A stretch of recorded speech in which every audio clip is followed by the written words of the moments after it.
Welcome back. Let's look at some example problems involving vector operations. All right, so here's our first example. We are given a vector, vector v, in component form. Its components are -2, 3. And for this vector, we want to sketch each scalar multiple below. And so we have a list of 5 different scalar multiples of this vector v. We have 3 times vector v, -1/2 times vector v, 0 times vector v, -1 times vector v, or just negative vector v, and then -2 times vector v. All right, and so let's work on each of these one at a time. And if you want, feel free to pause the video and see if you can sketch these vectors yourself first, and then come back and see if you get the same answers that I do. But let's start with the first vector here of 3 times vector v. Now remember, when you multiply a scalar, such as 3, by a vector, what you do to find the resulting vector is multiply that scalar by each of the components of that vector. So for this first scalar multiple, our vector will be 3 times this x component of -2. So we have 3 times -2, and then for the y component, we'll have 3 times the y component of vector v, which is also 3. So we have 3 times 3, and 3 times -2 is -6, and 3 times 3 is 9. So this vector will become -6, 9. And so I'll write that in here.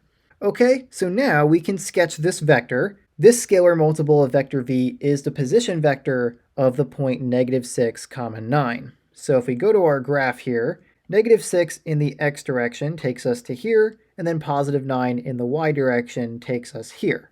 So if I plot that point, that is going to be the terminal point of our vector. So I'll start at the origin and end at that point, and then draw an arrow to represent the direction of that vector. And so that is vector 3 times vector v. Okay, now let's work on our second vector, or our second scalar multiple of vector v. This time we have -1/2 times vector v. So what we want to do is multiply -1/2 by each of these components for vector v. So if we do that, we'll have that this is equal to -1/2 times -2, and then -1/2 times +3. All right, now if we simplify, -1/2 times -2, that's just going to be +1, right? The negatives will cancel out, and 1/2 times 2 is just 1. So this first component just becomes 1, and then the second component, we have -1/2 times 3, that's just going to become -3/2. So we'll have -3/2. All right, so now, if we want to sketch this scalar multiple on our graph, we first need to locate the point 1, -3/2. Now, -3/2 is going to be the same as -1.5. 3 divided by 2 is 1.5. You can check that in a calculator if you'd like. And so if we go to our graph, we'll move 1 in the positive x direction, and then -1.5 in the y direction. So this is 1, and then 1/2 takes us to right here. So this point right here is the terminal point of this scalar multiple. And so if we actually sketch the vector, we will start at the origin, which is the initial point, and then we connect to our terminal point, and then draw the arrow to represent the direction of that vector. Okay, and so that is -1/2 times vector v. Now let's move on to our next vector, or our next scalar multiple. This time we have 0 times vector v, and if we multiply 0 by both of the components of vector v, both of the components are just going to become 0. Right? 0 times -2 is 0, and 0 times 3 is also 0.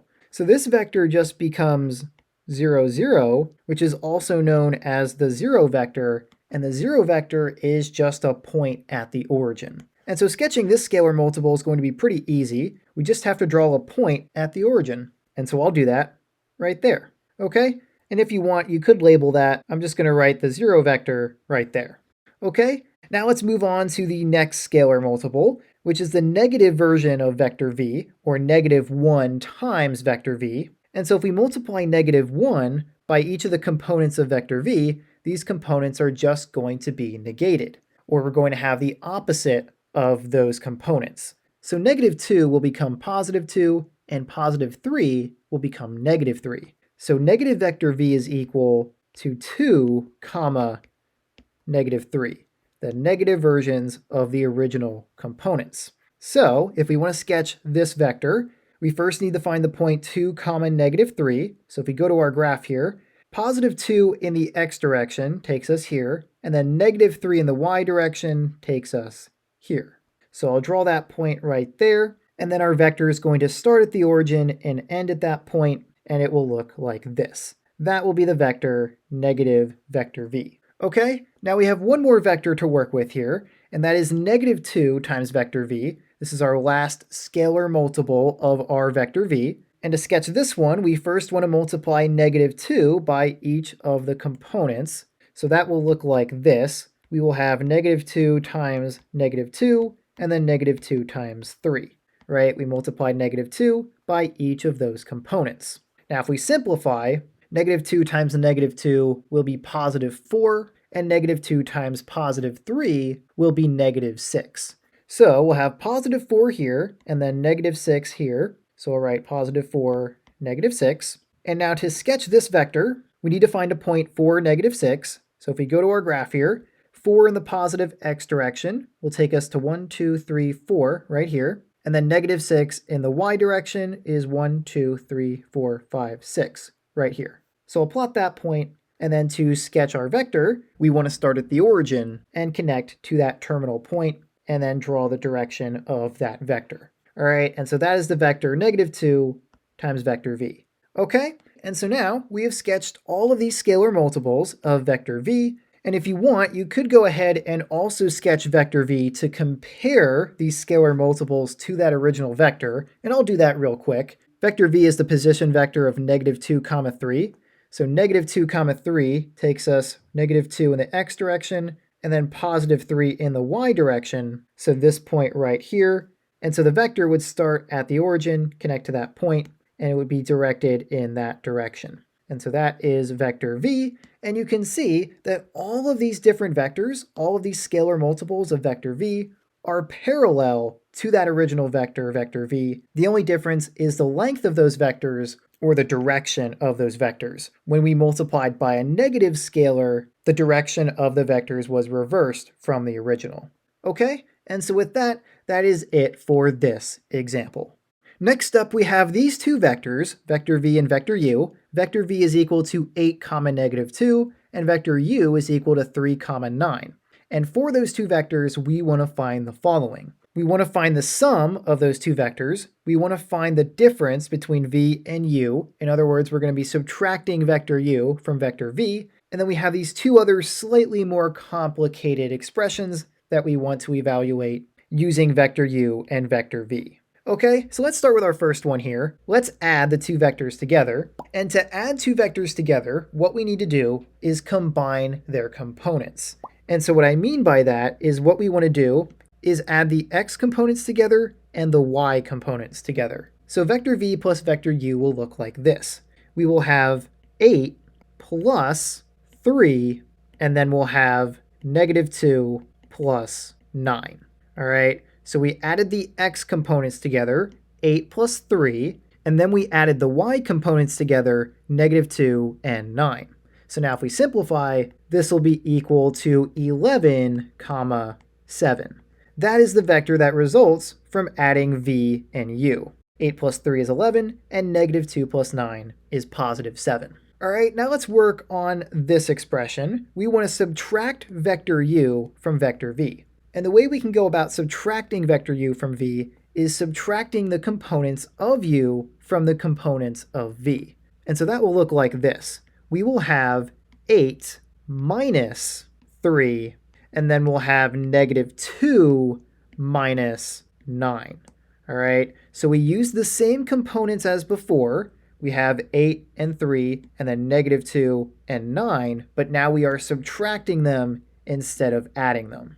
All right, so if we simplify, this will be equal to 5, negative 11. All right, that is the result of subtracting vector u from vector v. 8 minus 3 is 5, and negative 2 minus 9 is negative 11.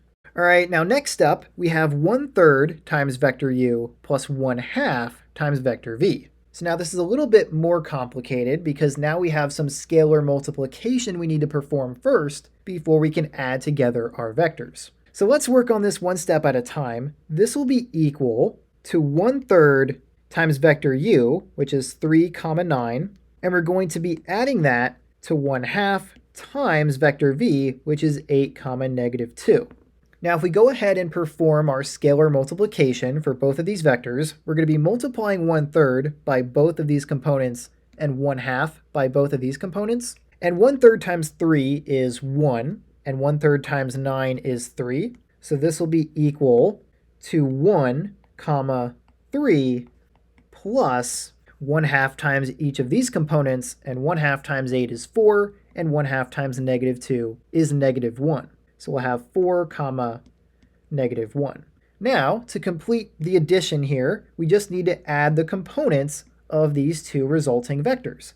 And so if we do that, this will be equal to 1 plus 4, which is 5, and then 3 plus negative 1, which is positive 2. And that is the result of this expression. Okay, now we have one more left to do. We have 2 times vector v minus 2 times vector u.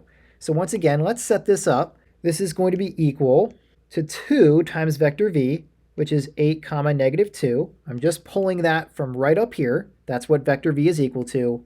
And then we're going to be subtracting 2 times vector u, which if we go up here is 3 comma 9. So we'll have 3 comma 9. All right, now if we perform the scalar multiplication here, we're going to be multiplying 2 by each of these components and 2 by each of these components. So if we do that, what we're going to have is a vector of 16 comma negative 4, right? 2 times 8 is 16, and 2 times negative 2 is negative 4. And then we're going to be subtracting 2 times this vector, which will give us a vector of 6 comma 18, right? 2 times 3 is 6, and 2 times 9 is 18. Now, to finish, what we want to do is subtract these components from these components. We'll subtract 6 from 16 and 18 from negative 4. So if we do that, we will get a final answer of the vector 10 comma negative 22. All right, that is the resultant vector of that operation. 16 minus 6 is 10, and negative 4 minus 18 is negative 22. Okay, and so now we have completed all of these operations for vector v and vector u.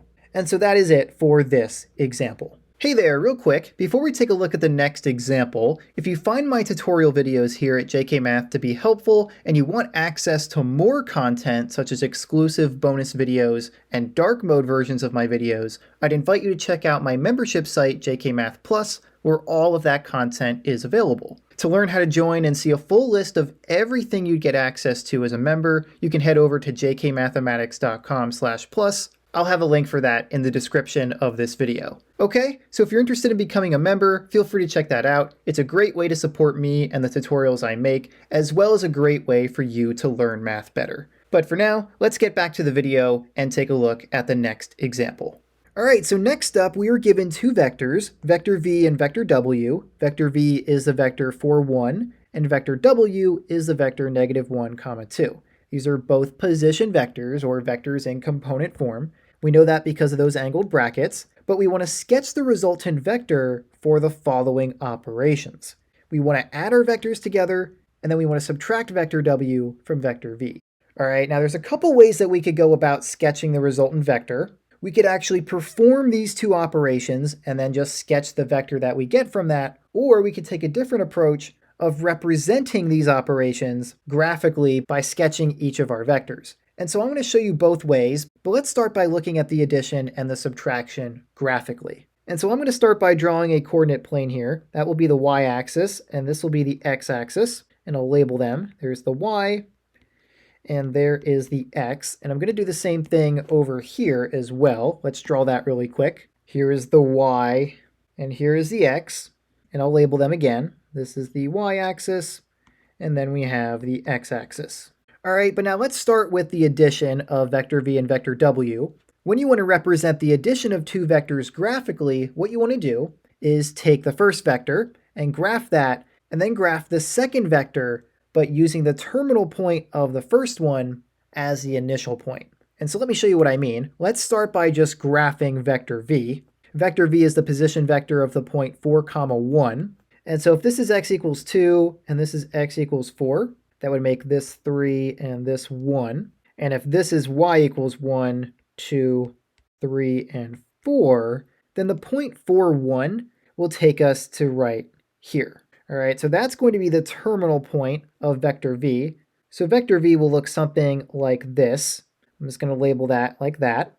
And then what we want to do to represent the addition of vector v and vector w is then sketch vector w by treating the initial point as the terminal point of vector v. We're going to start from this point right here and draw vector w. Now vector w is the position vector of the point -1, 2. So if we were just sketching it normally, we would just start at the origin and move -1 in the x direction and then +2 in the y direction. But instead of starting at the origin, to represent the addition of these two vectors, we're going to start at the terminal point of vector v. So we'll move -1 in the x direction and then +2 in the y direction. So we'll stop right at this point of 3, 3.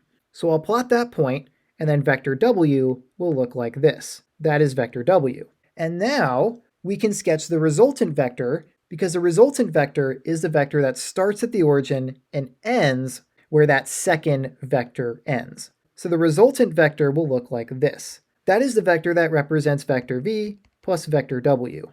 All right, and so since this resultant vector is a position vector, it starts at the origin and ends at some other point, we can represent the resultant vector pretty easily.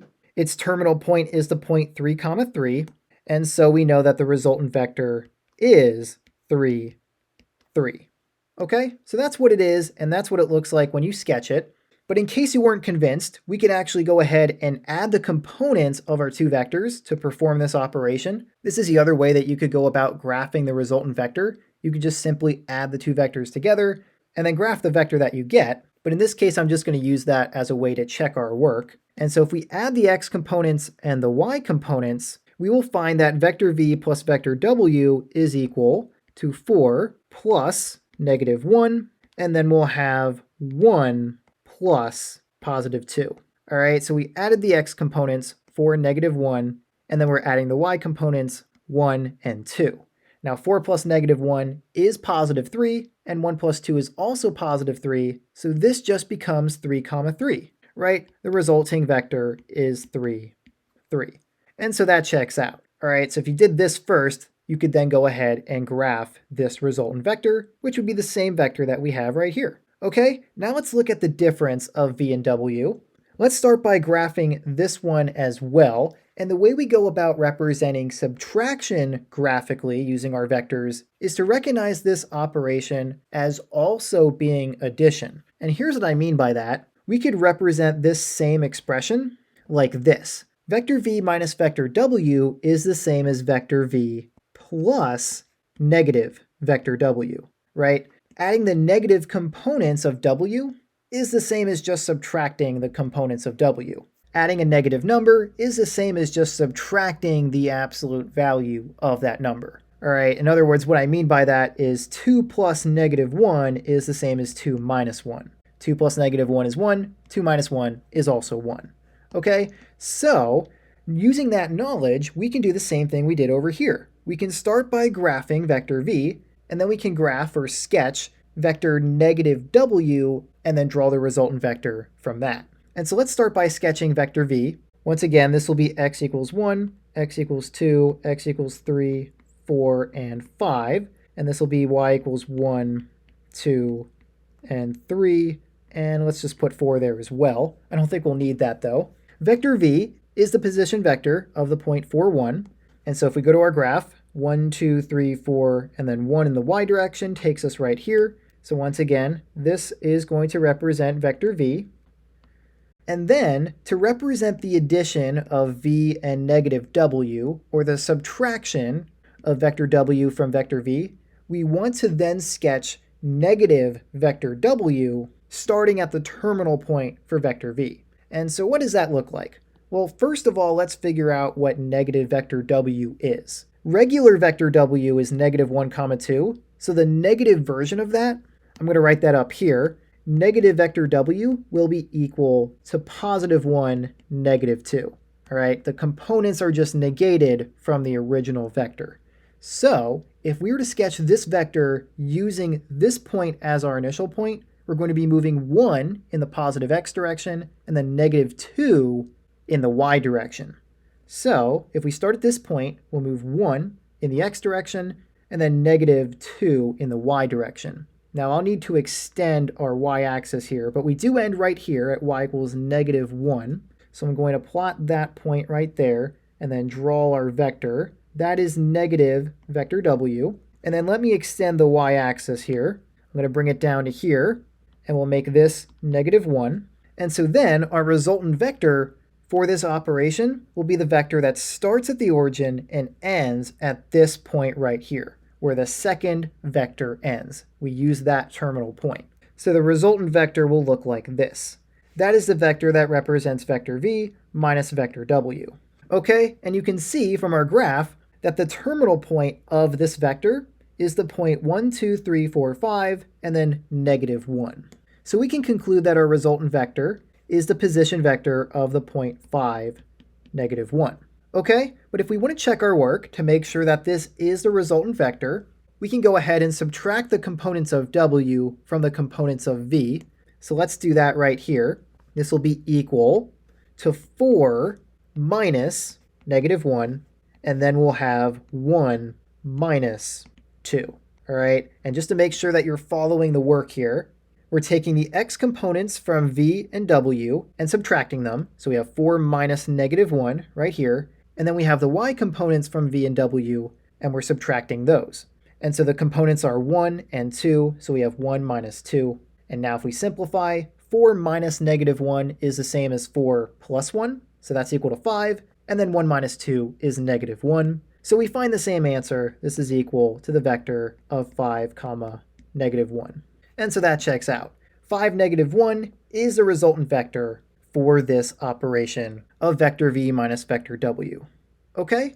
And so with that, that is it for this example. We have successfully sketched the resultant vector for both of those operations and even found what that resultant vector would be. Let's take a look at one more example for this video. All right, so here's our last example. We want to find the following magnitudes given vector v is equal to 3, 3 and vector u is equal to negative 4, negative 1. And so we have 4 different magnitudes that we are interested in here. We want to know the magnitude of v plus u, the magnitude of v minus u, the magnitude of the scalar multiplication of 3 times vector v, and then the magnitude of the scalar multiplication of negative 2 times vector u. So let's do each of these one at a time. I'm going to start with this one up here. And once again, feel free to pause the video and try these for yourself first and see if you get the same answers that I do. In order to find the magnitude of the addition of 2 vectors, we should start by just adding those 2 vectors together. And so let's do that. This will be equal to the magnitude of the result of adding vector v to vector u.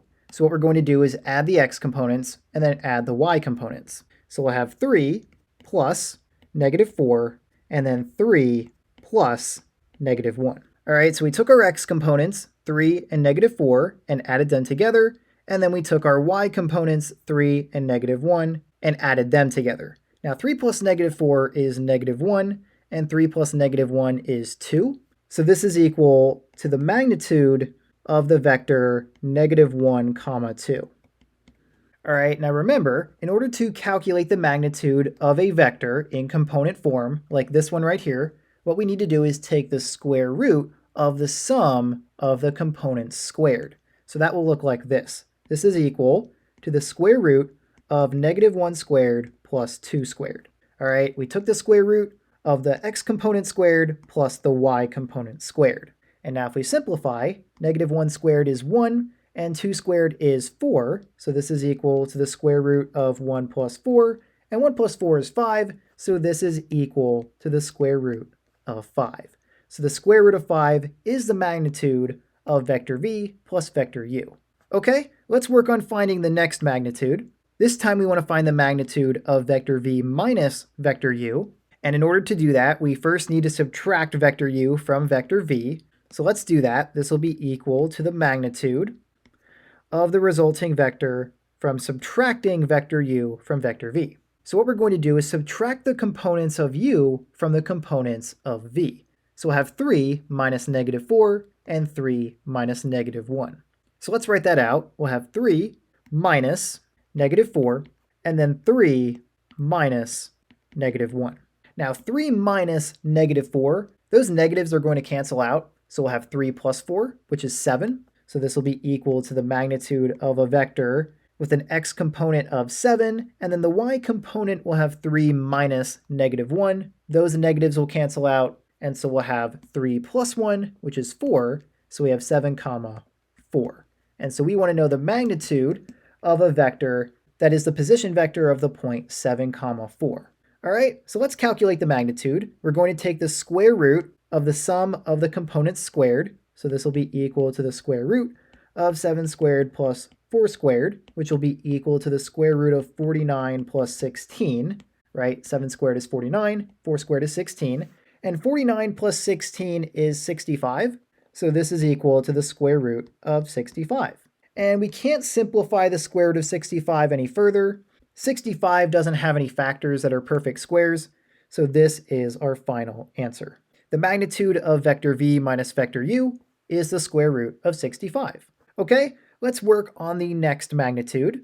This time we want to find the magnitude of 3, a scalar, times vector v. So the first thing that we should do is just calculate the scalar multiplication of 3 times vector v. So we're just going to be multiplying 3 by both of the components of vector v. So this will be equal to the magnitude of vector v times 3. So we're going to have 3 times 3, and then we're going to have that again, 3 times 3, right? Both components of vector v are 3, so we're going to be multiplying 3 by both of those 3's. And then, of course, don't forget your other angle bracket. That's kind of important. And so 3 times 3 is 9. So really, we want to know the magnitude of the vector 9, 9. And so let's calculate that. This will be equal to the square root of the sum of our components squared. So we'll have 9 squared plus 9 squared. And 9 squared is 81. So we're going to have 81 plus 81, which is 162. Right, this is equal to the square root of 162, but we can rewrite 162 using that perfect square of 81, right? We could rewrite 162 like this. We could have the square root of 81 times 2. 81 times 2 is 162, and 81 is a perfect square. We know that the square root of 81 is 9, so we would say that this is equal to 9 times the square root of 2. That would be the magnitude of 3 times vector v. Okay, and so now we just have one more magnitude left to calculate, and we want to calculate the magnitude of -2 times vector u. And so to calculate this magnitude, let's start by performing this scalar multiplication. We'll multiply -2 by both of the components of vector u. So this will be equal to the magnitude of the result from that scalar multiplication. We're going to have -2 multiplied by both of those components, and so we have -4 and -1. All right, we multiply -2 by -4 and -2 by -1. So now if we simplify, this is equal to the magnitude of the vector whose x component is -2 times -4, which will be +8. So we'll have +8, and then for the y component, we have -2 times -1, which is +2, so we have 8, 2 for our vector. All right, now to calculate the magnitude, we need to take the square root of the sum of our components squared. So let's do that. This will be equal to the square root of 8 squared plus 2 squared. Now 8 squared is 64, and 2 squared is 4. So this is equal to the square root of 64 plus 4, and 64 plus 4 is 68. So I'm just going to rewrite that right away. This is equal to the square root of 68. But we can simplify this further, unlike the square root of 65. 68 can be factored to be 4 times 17. 4 times 17 is 68. So we could rewrite this to be the square root of 4 times 17. And 4 is a perfect square. We know that the square root of 4 is 2. And so we could say that this is equal to 2 times the square root of 17. And that would be the final answer for the magnitude of this vector, -2 times vector u. Okay, and so with that, we have now found all 4 of these magnitudes using these 2 given vectors, and so we have completed this example. Okay, and so with that, this was the last example for this video. If you want to see some more examples, I have more available on my membership site, so feel free to look into becoming a member if that interests you. If you have any questions, feel free to leave those in the comments. But if you don't have any questions, this is all I had for now, so I will see you next time.